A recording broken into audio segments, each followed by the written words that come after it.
혹시 배당 투자 하시나요? 그럼 이런 얘기 들어보셨을 거예요. 열심히 배당금을 받았는데 이게 오히려 세금 폭탄으로 돌아올 수 있다는 딜레마요. 오늘은 도대체 이 배당 소득이 왜 세금 고민거리가 되는 건지, 그리고 제일 중요한 거, 이걸 어떻게 해결할 수 있는지 제가 속 시원하게 알려드릴게요. 자, 여기 박모 씨라는 분이 있다고 한번 생각해 볼게요.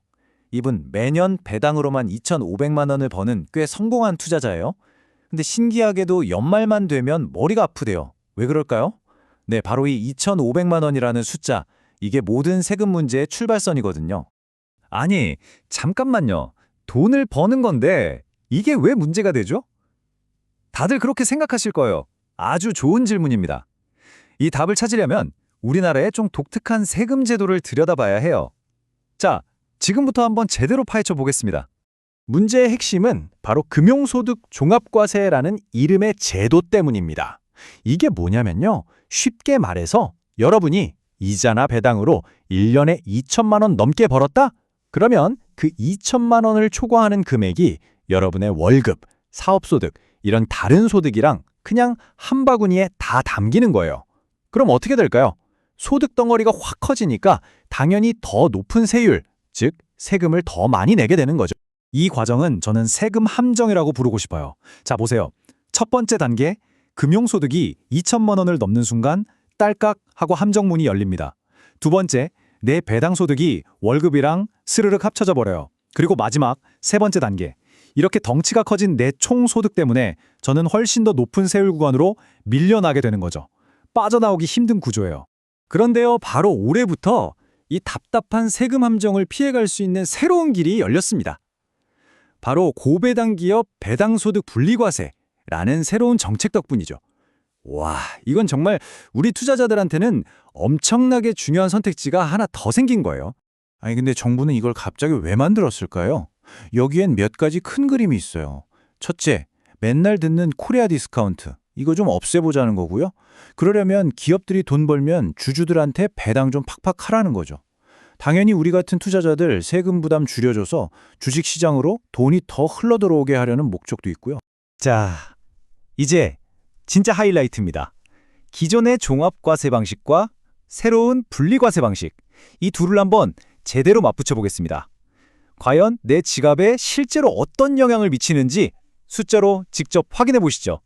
개념부터 다시 한번 딱 정리해 볼게요. 왼쪽 종합과세, 이건 뭐냐면 배당이고 월급이고 그냥 하나의 큰 바구니에 다 쓸어 담는 거예요. 그러니까 세율이 높아지죠. 반면에 오른쪽 분리과세, 이건 배당소득만 별도의 작은 바구니에 따로 담아서 계상하는 거예요. 그러니까 내 원래 월급이 괜히 높은 세율을 적용받는 걸 막아주는 일종의 방어막 역할을 하는 거죠. 이게 말로만 들으면 좀 헷갈리니까 아주 구체적인 숫자로 볼게요. 자, 내 연봉이 1억 원, 그리고 배당으로도 1억 원을 벌었다고 쳐보죠. 만약에 종합과세를 선택하면 1억 더하기 1억, 총 2억 원에 대해서 세금을 매겨요. 그럼 세율이 무려 38%까지 올라갑니다. 헉! 소리 나죠? 그런데 만약 분리과세를 선택하면 배당소득 1억 원은 14%에서 20% 정도의 낮은 세율로 따로 계산하고 끝! 내 원래 연봉 1억 원은 원래 내던 세율 그대로 내는 거예요. 어때요? 차이가 확 느껴지시죠? 그래서 이 선택 하나가 대체 얼마짜리 차이를 만드는 걸까요? 방금 그 시나리오에서요. 두 방식의 세금 차이가 놀라지 마세요. 무려 1년에 약 1,900만 원입니다. 1,900만 원이요. 와, 그냥 어떤 방식을 고르느냐에 따라서 매년 이 돈이 내 주머니에 있느냐 아니면 세금으로 나가느냐가 결정되는 거예요. 이 그래프를 보시면 뭐 말이 필요 없죠. 왼쪽의 종합과세 세금 막대는 이만큼 높은데 오른쪽 분리과세를 선택했더니 세금이 확 줄어들잖아요. 이게 바로 이번에 새로 생긴 정책이 가진 힘입니다. 정말 직관적이죠. 자, 그럼 이런 궁금증이 생기실 거예요. 그래서 도대체 누가 이 혜택을 제일 많이 보는 건데 정답은요, 좀 의외의 곳에 있습니다. 이게 내가 받는 배당금이 얼마냐가 중요한 게 아니고요. 바로 내 다른 소득, 그러니까 내 연봉이 얼마냐에 달려있다는 거예요. 이게 핵심입니다. 핵심 원리는 딱 이거 하나만 기억하시면 돼요. 내 소득을 싹 다 합쳤을 때 내야 하는 세율이랑 배당소득만 따로 낼 때의 세율. 이 둘 중에 뭐가 더 높지? 이 질문 하나만 던져보면 됩니다. 결국 내 원래 소득이 높아서 이미 높은 세율을 내고 있는 사람일수록 분리과세가 훨씬 유리하다는 거죠. 그래서 제가 여러분이 쉽게 판단하실 수 있도록 딱 3가지 시나리오로 정리한 의사결정 가이드를 준비했습니다. 내 소득이 어디에 해당하는지 한번 보시고 나한테 제일 유리한 전략이 뭔지 찾아보세요. 자, 첫 번째로 기억해야 할 마법의 숫자, 바로 5천만 원입니다. 여기서 말하는 건 과세표준 기준인데요. 과세표준이 뭐냐면 그냥 내 연봉 전체가 아니고요. 이것저것 공제할 거 다 빼고 진짜 세금이 붙는 순수 소득이라고 생각하시면 쉬워요. 아무튼 이 5천만 원이 첫 번째 갈림길입니다. 만약에 여러분의 과세표준, 그러니까 세금 내는 소득이 5천만 원보다 아래다? 그러면 내 소득세율 자체가 6%에서 15%로 낮은 편이에요.